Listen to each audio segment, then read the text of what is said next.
Though it seemed to move slowly at first, the craft now raced through the water, tossing up spray from either side of the bow. For a moment, I was afraid it might smash itself on the huge boulders where I stood, but I put that thought away, trusting it would turn.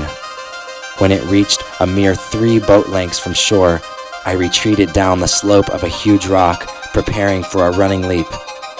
My heart thumped. I could no longer see the vessel's deck, but the mast was straight ahead. I ran. My rubber soles gripped cracks in the rock. I timed my steps such that my last one was on the edge of the giant rock, and then I leapt into the air with all my might. When airborne, the first thing I noticed was that the vessel had started to turn. At first, that made me think that I might not make the jump and fall into the raging waves. Or worse, smash my jaw into the vessel and then fall into the waves. My feet were at least 10 feet above the deck of the vessel, and the edge of the vessel was at least 15 feet away. I swung my limbs involuntarily as I soared through the air. As I began to descend, 2 things came to mind. First, I could judge that I was going to make it, but barely. And second, I had better start thinking about rolling upon landing, or I was definitely going to break a leg. While flying through the air, I slightly rotated to the left, which turned out to be a good thing. I touched my feet to the deck just momentarily, but the brief moment of contact gave me the ability to rotate my body further counterclockwise, instinctively choosing to take most of the force on my back instead of my shoulder. My body collapsed, and I rolled on my back, yelling involuntarily at the violence of it. Then I tumbled several more times, narrowly missing the mast, and finally stopped clear on the other side of the boat. I laid on my stomach, shaking and moaning. I felt the vessel complete its 180-degree turn. I moved my arms into the push-up position and pressed against the wet boards, arching my back with a loud groan. I was hurting. My jump had gone well. I hadn't broken any bones or hit my head, but I was certainly bruised from tumbling against the deck.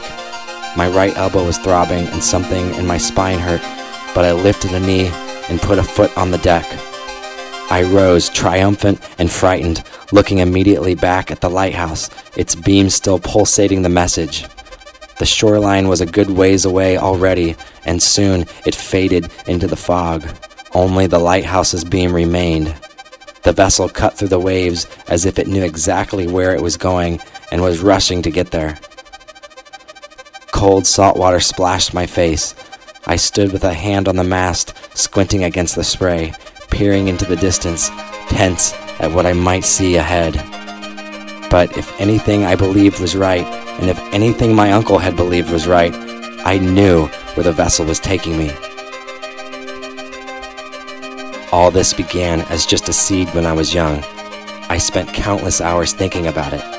We talk about our plans for the future, what vacation we're going to take, what movies we want to see, when we want to retire. But for some reason, when it comes to talking about our future beyond this life, the conversation ends.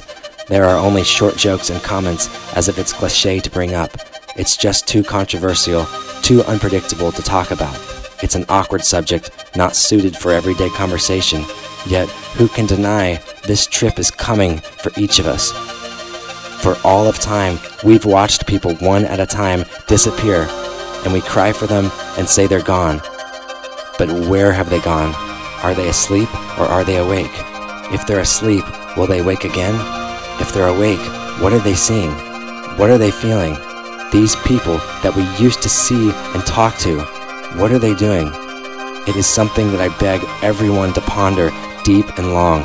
It gives me overwhelming excitement at times, and at other times crippling fear that makes me wake up in the night and cry out in terror. These are things I beg everyone to ponder. It was a lifetime of pondering that led me to find what I found at the lighthouse. I knew my wife would die, but I also knew I would be given a chance to save her, albeit in a very mysterious way. The passion I poured into the lighthouse was for her, for I love her more than anything in the world. And I was not about to just let her die and leave me. Her life had not been taken fairly. It had been forced from her by a supernatural enemy in her sleep. Unknown to most, this is how many die in my land. They appear to die from something natural when, in reality, their destiny has been sealed in the supernatural battles that rage in dreams. I had been called by the angels to rescue her in a way not even they could. The time had now come. In mere hours, this sailboat would take me into the afterlife, where I planned to find my wife and bring her back to our world. For years, I pondered anxiously whether or not what I was doing was witchcraft. Necromancy is a very serious subject, but what I was doing was not necromancy, because I was not talking to the dead. I was dying myself in a controlled way. Everyone has heard accounts of people who died in a hospital for 15 minutes and then came back with stories of an awesome world. This is the stunt I was trying to pull off: die for a night to bring my wife back. But to do this, one has to have a portal to the other side. Suicide is simply not an option, but in our world, there are many portals to the afterlife. But you better not get too curious about them unless the angels guide you, or you will find yourself messing with things that you should be leaving alone. The demons are ever ready to pounce on any naive soul, dangling the carrot in front of their nose, making them think that they're finding something. When too deep into the witchcraft, they snatch them in the trap of death. I don't understand these things very well. All I was clinging to was the faith that I was being guided by the light. Given any other person in any other world, I can't guarantee the same, but as for me, I felt certain that what I was doing was right.